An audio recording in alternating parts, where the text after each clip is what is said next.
আমরা ভারতবর্ষের বামপন্থী ধারার ছাত্র সংগঠন এআইডিএসওর পক্ষ থেকে বাংলাদেশের কোটা সংস্কারের দাবিতে যে ঐতিহাসিক বীরত্বপূর্ণ আন্দোলন চলছে তার প্রতি সংহতি জানাচ্ছি। আপনারা জানেন যে বাংলাদেশে গত কয়েকদিন ধরে সেই দেশের ছাত্র সমাজ সম্পূর্ণরূপে রাস্তার ওপর দাঁড়িয়ে আছেন। সেই দেশের যে শাসক শ্রেণী এবং শাসক দল বাংলাদেশ সরকার কোটা সংস্কারের দাবিতে ছাত্র সমাজের যে আন্দোলন, সেই আন্দোলনের উপর নৃশংস হামলা চালাচ্ছে। ইতিমধ্যে 6 জন শহীদ ছাত্র বন্ধু শহীদ হয়েছেন। সারা বিশ্বের গণতন্ত্র প্রিয় ছাত্র সমাজ, সাধারণ মানুষ, তারা এই সরকারের এই যে ভূমিকা তাকে ধিক্কার জানাচ্ছেন। আমরা মনে করি যে গোটা বিশ্বে সাধারণ মানুষের যে বেঁচে থাকবার যে লড়াই, শিক্ষার দাবিতে লড়াই, সংস্কৃতির দাবিতে লড়াই, কর্মসংস্থানের দাবিতে লড়াই, এই লড়াইয়ের বিরুদ্ধে সারা বিশ্বে পুঁজিবাদ সাম্রাজ্যবাদের পক্ষে যে শাসক দল কাজ করছে, শাসক শ্রেণী তারা আক্রমণ নামিয়ে আনছে এবং দমনপীড়ন নামিয়ে আনছে। সম্পূর্ণ ফ্যাসিবাদী কায়দায় সারা বিশ্বে এই আক্রমণ আসছে।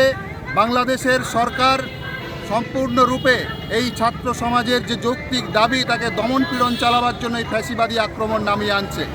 একদিকে প্রশাসনিক আক্রমণ, রাষ্ট্রের আক্রমণ, অন্যদিকে সারা বিশ্বে যারাই অধিকারের দাবিতে লড়াই করছে তাদেরকে দেশদ্রোহী আখ্যা দেওয়া। বাংলাদেশেও শাসক শ্রেণী এই কৌশল অবলম্বন করেছে। ভারতবর্ষের যে সাধারণ ছাত্রছাত্রীরা, সাধারণ মানুষ তাদের দাবিতে লড়াই করছেন, এদেশের সরকার, এই দেশের পুঁজিবাদী সাম্রাজ্যবাদী নীতির পক্ষের সরকার তাদেরকে দেশদ্রোহী যেমনভাবে আখ্যা দেয়, তেমন বাংলাদেশের সরকার তাদেরকে দেশদ্রোহী আখ্যা দিচ্ছে, অন্যদিকে ব্যাপক নিপীড়ন নামিয়ে আনছে।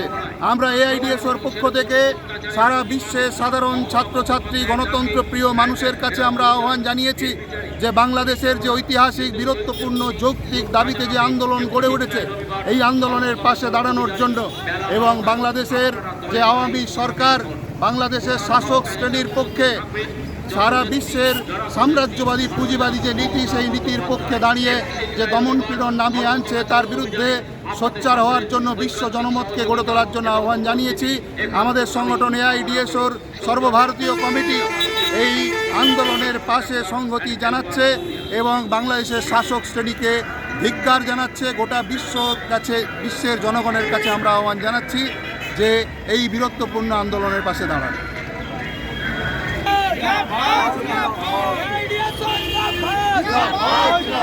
বাংলাদেশের